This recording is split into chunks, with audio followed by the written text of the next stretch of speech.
Hey, what's up, everybody? Frederick Pogue here.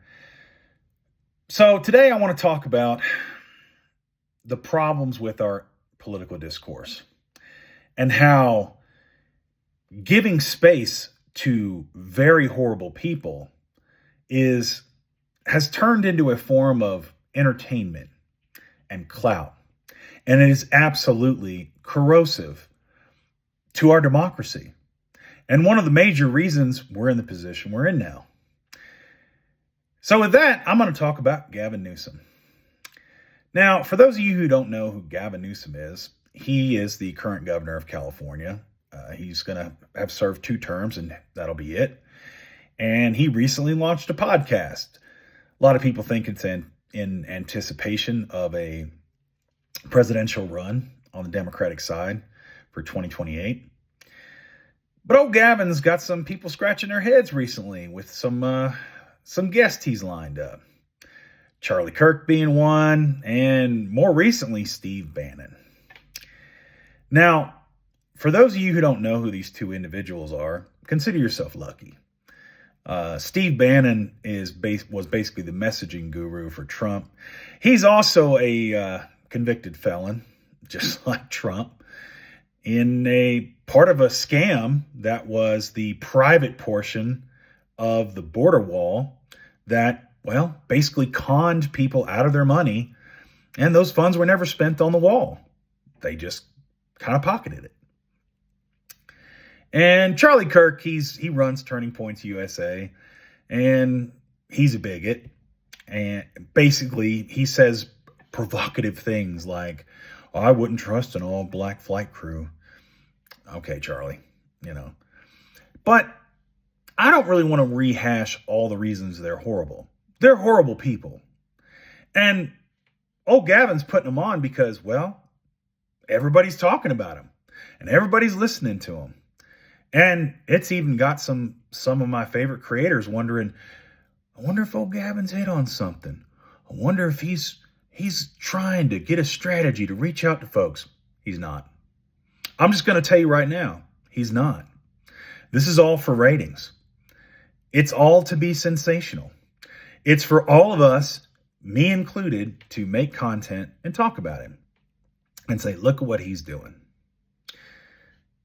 But I want to see if I can turn it into a larger point. Because one of the things I don't want to do with any political discourse is just come up with the shock of the day. Like, oh, did you see what old Trump did? Oh, did you see? And I'll probably do that from time to time, but I want to put a larger lesson into it. So it's something that can be useful, maybe a teachable moment or a chance for us to reflect. And here's the thing. You don't have to listen to people like Steve Bannon or Charlie Kirk. All ideas are not worth listening to. In fact, some are so abhorrent on their face, you actually lower yourself. You debase yourself by giving them a platform and exposure. When the proper response is to be, no, I don't have to listen to them. Well, do you have a comment on? No, I don't. Other than they're a bigot and it's fascism and it's horrible and I stand against them with every fiber of my being. That's it. That's the problem we have in our politics right now. We're not trying to reach folks. No matter what people try to spin this and say, oh, Gavin's going, he's trying to reach Steve Bannon's audience. You're not going to reach them, man. You're not. They believe in what they believe in. That grifter has got them. That's it. And he's not trying to do that. No, this is all for ratings and increasing his profile. And then in the hopes that when he does run in 2028, we'll just all forget about it. That he'll give us some song and dance while he's made all this money and gotten all this exposure. And we'll say, Gavin, yeah. Hey, but what about when he had Steve Bannon and Charlie Kirk on? No, man, we got to move past that, man. Hey, he was trying to reach out to him. He's trying to get them to come over to our side. He's not. He's really not. He's trying to make money. He's trying to increase his national profile. That's it. If he were trying to do something, he'd be going around the country like Bernie Sanders or like Tim Walz is getting ready to do and talking to actual folks about actual issues. You know, politics, the way it's supposed to be. But he's not doing that. And there's a lot of folks in the entertainment space that are not doing that. They're not trying to educate anybody. They're not trying to inform.